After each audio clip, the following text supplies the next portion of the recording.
AnimeIndecision. Greetings, I'm Demonac, and as the Summer 26 anime lineup gets into gear, Orestri and I have divided up what we guess might be some of the more promising shows. After watching episodes 1 and 2, these are my first impressions of Berserk 2016.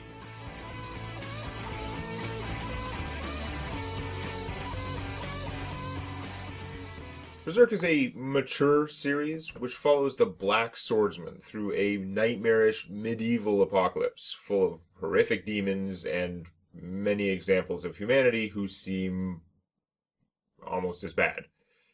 He's basically a personification of a violent 80s anime. A solitary, emotionally deadened man driven only by his mission.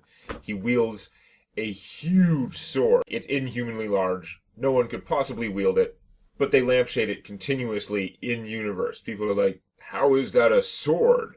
It's kind of badass in its own way. He also has an artificial hand containing a crossbow, though I think from what little I've seen in this version, they may have changed it to a cannon now.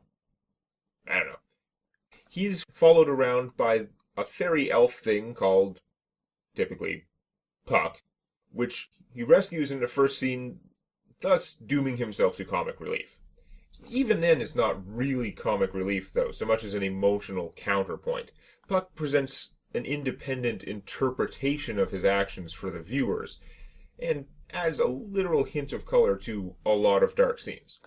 So, if you're not familiar with Berserk, this is a manga that started in the 80s. There was a 90s series also called Berserk, also about this manga. And the first episode is pretty similar. You see the Black Swordsman come into town and deal with some jackasses, rescue the fairy, and slaughter a bunch of horrible demon things in some kind of badass action.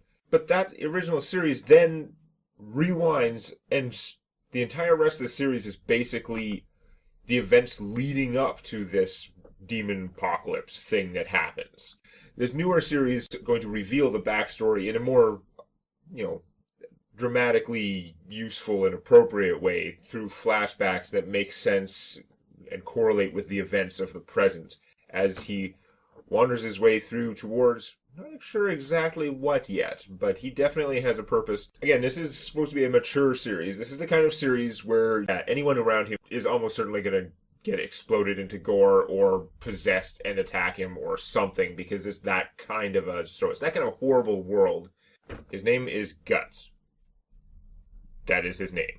Wherever he goes, evil follows. They make it very clear in the first episode, he is quite literally marked by the evil. And I guess that's part of why he has decided that he can't do what he needs to do and care about people. As of episode 2, we have no idea what he actually needs to do. Here's the thing. I don't think I can come up with any good reason to recommend this series to people. A lot of Berserk's appeal seems trapped in the 80s. The things that made the protagonist stand out as cool back then have been done a million times since. It's a world in which basically everyone sucks. And then your protagonist is also a dick. He will cut people in half if they are legitimately getting in the way of what he needs to do. But then there will be some quote-unquote awesome action scenes, but again, this is tempered. If you just want to see cool-looking action, you may be thrown off by the crazy CG-ness from time to time. And you might be thrown off the rest of the time by the 80s art style, like just the way the characters look. It's different than what you see nowadays. I'm not sure what is really there to sell a lot of people. At this point, I'm going to keep watching, because there is just enough by the end of the second episode that's like, I do want to know what happens next. But I don't have a huge amount of faith that I'm going to keep on it for the entire run of the series.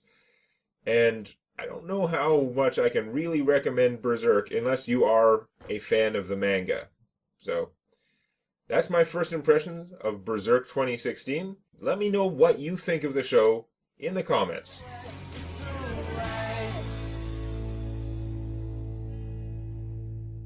Please like and subscribe to AnimeIndecision for more short reviews from myself and Orestria. You know, the kind of series where you're not surprised to see a naked woman's torso flying across the screen, but you would be surprised if there are nipples. Because, I don't know, demons stole their nipples.